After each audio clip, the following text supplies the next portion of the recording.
Hey, Scott from MyGrowthRings.com here once again. It's my garage shop. Welcome back once again. And okay, change of plans. I don't have time to do the video I was hoping to do. We will get to that shortly. But what I do have time is to show you something that I've talked about on Instagram a couple times and that some folks are curious about. And that is my steady rest. A steady rest is designed to hold a spindle, a thin, narrow spindle, and to keep it from whipping as you're turning it between centers. But it can also be used to support something like an open vessel. Imagine a lathe chuck and maybe like a vase, might even be a vase, that you're going to want to work in from the end of it and not have it between centers.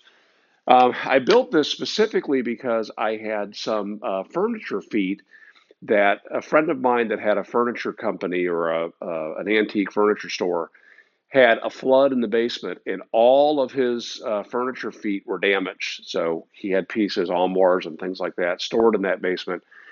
And I had to take legs and parts of these things and turn about, I don't know, 6-inch sections, removing them, turning either a tenon on the end or boring in, and then turning a replacement part.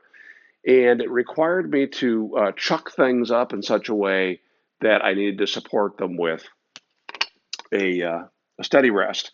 So I posted a picture of this on Instagram. I think I shared it on Facebook in the Shopsmith group, and some folks were curious about it. So from the bottom, you can see it is made up of multiple layers of Baltic birch plywood.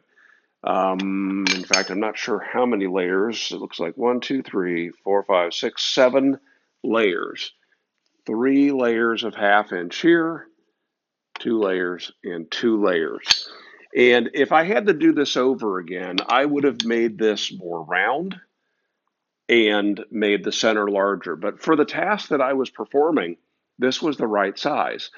So I made this so that it would nestle over the way tubes, lock in place. This is the lock that Shopsmith uses for the Shopsmith mounted planer, the speed reducer, the speed increaser, even I think the lathe duplicator at some point used that. And I just used a threaded insert here or maybe epoxied a nut into the bottom. Not exactly sure how I did that. And then I cut this in layers. I didn't glue it together first. I cut it into layers and um, produced each layer as sort of a jigsaw puzzle for what I needed.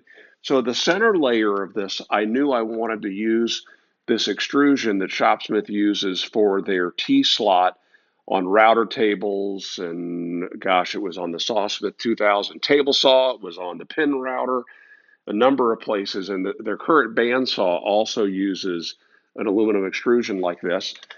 Inside here, I used a T-nut, and this is a Shopsmith T-nut. That's that little piece of metal that's designed to lock into a miter slot. But in this case, I left the T-nut stationary. It locks in place with these 2 screws, and that allows this to move. So let's loosen this. It's been a long time since I've used this, so I don't know if that paint is going to be glued tight on here or not.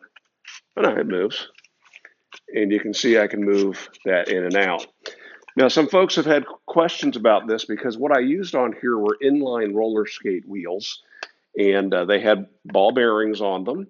And I used a bolt that fit the inside dimension of that ball bearing. And then I just drilled and tapped this aluminum plate. Now, I think I just used the bolts I had on hand, and I'm relying on that threading of that aluminum to hold this in place. I could use longer bolts and put some lock nuts on there, but I've never had the need. But you can see that I can move all 3 of these independent of each other, but ideally you want this to be perfectly centered on your spindle. And so this just locks down. Let's get rid of this.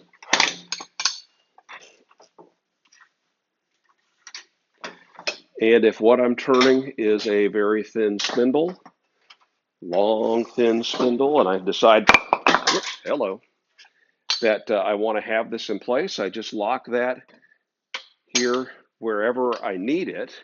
And of course, I have to position my carriage from one side to the other. So at some point, I have to remove it, slide it along, move the carriage to the other side, and reposition it. But it worked very well. It did the job I needed it to do. It was very easy to produce.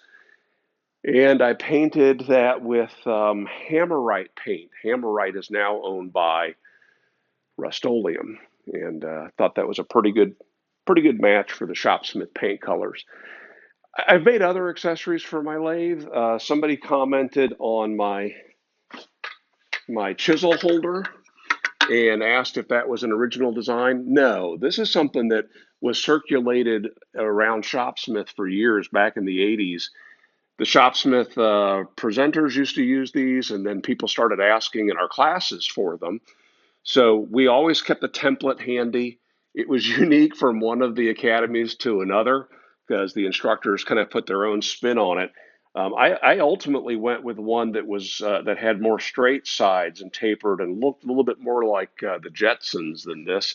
But this is one I made that's a little bit wider. It holds more chisels than the average set, and looks like that was made out of red oak. But works really well. And no, not original at all. And the yeah, I guess I'll save it. I have another interesting accessory, but I think this will give us enough. Oh, one last thing. I did want to talk one more little bit about the Dingus here. I realized after filming this last week, I really didn't explain this very well. I talked about it just being there to touch up while I'm turning. I do use the edge of this. I'll use the edge just to knock a burr off of a tool that doesn't need a burr. I'll use this rounded edge on the inside of a gouge, always holding the tool down so that it just kind of laps over the edge. The one I can't find in my actual shop, I've got one that I made that is not quite 2 inches wide, and I have bonded to that a leather belt, and I charge that with Tripoli with a polishing compound, and I use that to hone. But I use this one here, and it also functions as a little hand wheel if I want to give something a spin while I'm applying a finish to it. I just want to make sure I've fully coated it. I can turn this by hand instead of turning, let's say, a pen or whatever I'm making. Again, I apologize. I do, gosh, I need to stop promising. I got something interesting I need to do that I'm going to be sharing with you really soon, maybe this coming weekend. Be sure to ask any questions, comments, cheap shots you have about this. We'll answer that in the midweek episode, and make it a great week.